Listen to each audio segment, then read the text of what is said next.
We'll guide you through how to use Printful for custom printing. If you find this helpful, consider subscribing and liking the video. First, go to the Printful website on your desktop.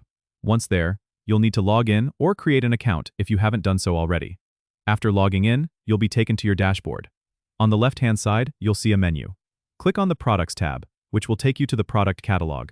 Here, you can browse through various categories such as clothing, accessories, and home decor. Choose the product you want to customize by clicking on it. Next, you'll enter the product editor. Click on Design Your Own to start creating your custom design.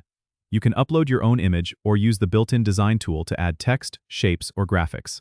Make sure your design fits within the print area by using the guidelines provided. Once you're satisfied with your design, click Save. You'll then be asked to choose the product details like size and color.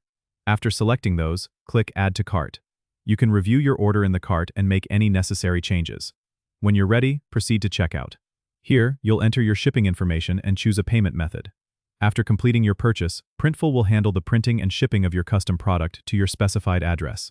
It's that simple to bring your creative ideas to life with Printful. Don't forget to subscribe and comment if this helped you out.